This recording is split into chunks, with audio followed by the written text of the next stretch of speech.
ተወደዱ ሲላችሁ እንግዲህ ተወደጂ ሲላት ፈጣሪ እግዚአብሔር ከላይ ሲያዝ ሲፈቅድ አንድ ሀይሚዬ ቡታጅራ ላይ ተወዳ ተፈቅራ በነምንቴ እኔ በነምንቴ ስትፈቀር አፈርኩኝ። የምሬን ነው የምላችሁ። እኔ ይሄ ምንቴ የሚባል ሰው ተቀልቡ የሚሆነው መቼ ነው? መቼ ነው ደግሞ ትልልቅ ሰዎች እያለ ምናምን ነገር የጨረቃ ፋሚሊ ጀጅ ሲያረግ ነበረ፣ ሲያንቋሽሽ ማለት ነው። ስማ እድሜ ቁጥር ነው ዋናው፣ የሰው ልጅ ህሊናው ነው። አንተ ነህ እነሱን የምትናገር? አንተ በምን ሞራን ነው የምትናገራቸው? ሲቀጥል ደግሞ እነሱ አንተን ምክር አገልግሎት የሰጡክ የመከሩክ ሀይሚ የአንተ መቼም እንደማትሆን እርግጠኛ ስለሆኑ ነው። በአቋማቸው የጠኑ ደጋፊዎች ናቸው፣ የብሩኬና የሀይሚ ማለት ነው። ወለም ዘለም የማይሉ በእነሱ ቀልድ የማያውቁ ናቸው። አንተ ግን እኔ በጣም ትገርመኛለህ፣ ታሳዝነኛለህ። ዛሬም የተናገርከው ነገር በጣም ነው ያበሳጨኝ። የምሬን ነው የምላችሁ፣ በጣም አበሳጭቶኛል። ሀይሚ የሚያስፈልጋት ንጹህ ልብ እንጂ ቁስ አይደለም አለ። ንጹህ ልቡንማ እኮ ሰጥቶ ካጠገቧ እኮ እየኖረ ነው አደለ? ብሩኬ አብረው እየኖሩ ነው ያሉት። ብቻዋን አይደለም፣ ወይንም ከአንተ ጋር እየኖረች አይደለም። ንጹህ ልብ ስላላቸው ነው እነዚህ ልጆች አብረው እየኖሩ ያሉት በአንድ ጣራ ስር ማለት ነው። ሰው ለምን አንተ የራስን ህይወት አትኖርም ነው እኔ እያልኩ ያሉት እዚህ ጋር። ለምን ያንተን የራስን ህይወት መኖር አቃተክ? ለምንድን በሰው ህይወት ውስጥ ገብተ የምትፈተፍተው እንዴ? እነሱ ንጹህ ልብ ባይኖራቸው ባይፈላለጉ ኖሮ በአንድ ቤት ይኖራሉ እንዴ? ሌላው ነገር ደግሞ ሀይሚን ያደነክበት መንገድ ተመችቶኛል። ግን የአንተ አድናቆት እንደ ስድብ ነው የማየው ማለት ነው። ልክ ሀይሚን እንደ ሰደብካት ነው የምቆጥረው። የምሬን ነው። እና ምክንያቱም ብሩኬ ማለት ሀይሚ ማለት ብሩኬ ስለሆኑ ማለት ነው።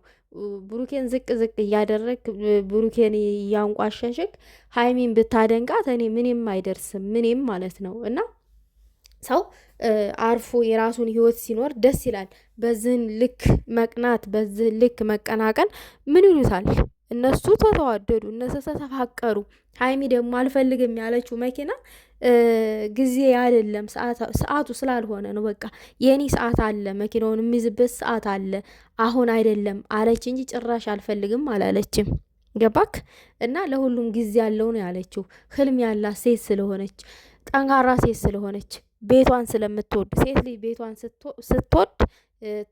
ስትወድ ትዳሯን ቤቷን ነው የምታስቀድመው፣ ከጥቅማ ጥቅም ተቁሳቁስ በላይ ማለት ነው። እና ይሄ ተጌጣጌጥ በላይ ማለት ነው።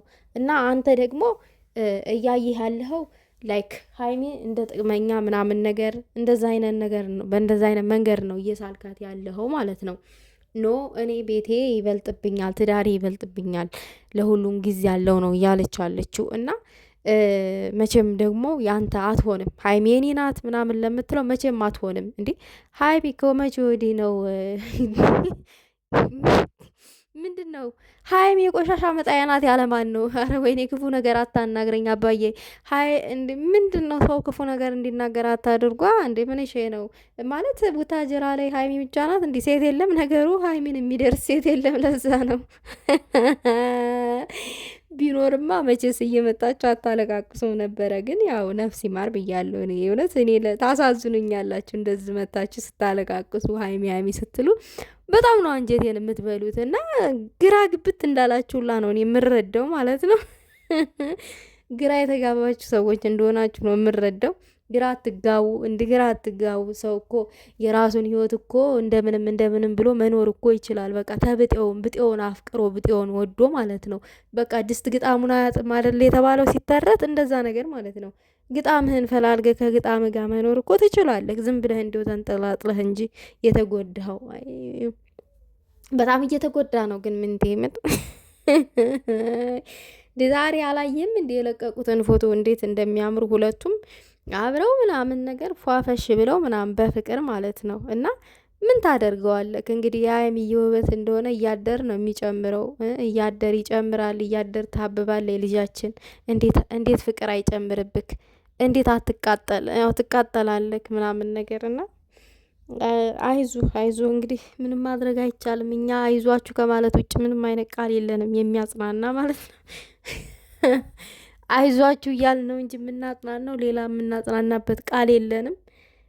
ለቡታጅራ አብዛኞች ለቡታጅራ ወንዶች ለሀይሚ አፍቃሪዎች አይዟችሁ የሚል መልእክት ነው የማስተላልፈው። እንግዲህ ልጃችንን መቼም አታገኟትም። የራሳችሁን ሴት ያዙ። ነገሩ ሴት የሚባል ሴት እኮ ስለሌለ ነው ሴት የሆነችዋ ሴት ላይ የምትንጠለጠሉ እየመጣችሁ እንደው ግራ ተጋባን እኮ ምን ብለን ራሱ እንደምንል አላውቅም። የምሬን ነው ምላችሁ እና አይ ቲንክ የጨረቃ ፋሚሊዎች የሆነ ነገር ብለውታል መሰለኝ ተናዶ እናንተ ትልልቅ ሰዎች ምናምን ሲል በጣም ነው እኔ የተበሳጩትኝ። ምክንያቱም ሀይሚና ብሩኬ እኮ ንጹሕ ልብ ስላላቸው ነው በትልልቅ ሰዎች ራሱ ሊወደዱ የቻሉት። አንተ ትንንሾች ራሱ አልወደዱክም። አይክ ልዩነቱ ራሱ እና እንደዚህ ነው ልዩነቱ። በጣም አትደራረሱም ሁላ ራሱ በዚህ እንኳን አትደራረሱም። በሌላውን ትተኸው ማለት ነው እና ተው በእናትህ ሰው እንደ ቤቱ እንጂ እንደ ጎረቤት አይኖርም። እንደ ቤቱ ነው ሰው መኖር ያለበት።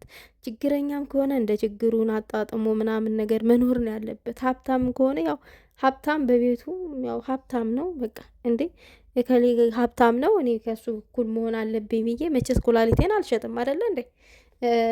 ምክንያቱም ያለ ኩላሊት መተንፈስ ስለማልችል እና እንደዛ ነገር እና ምንቴ ራሱ እንደዛ እኮ ነው አሁን እየተንጠራራ ያለው እና እያሳዘነኝ ነው። ይሄ ሰው እንደው አንድ በሉት ወይንም ዘመድ ካለ ምናምን ጠበል የሚወስደው ምናምን ጠበል እንደሚወስዱት አድርጉ። እናንተ ደግሞ ዝም አትበሉ እያያችሁ እንዴ። አጽናኑ። ሰው ሲጎዳ እንደዚህ በፍቅር ታሞ እየመጣ ሀይሚ እያለ ሲያለቃቅስ እንደ አይዞ ምናምን ወገን ደራስ ወጋይን ነው አለንል ምናምን ልትሉት ይገባል። ምን ነው ቤተሰብ ዝም አትበሉ።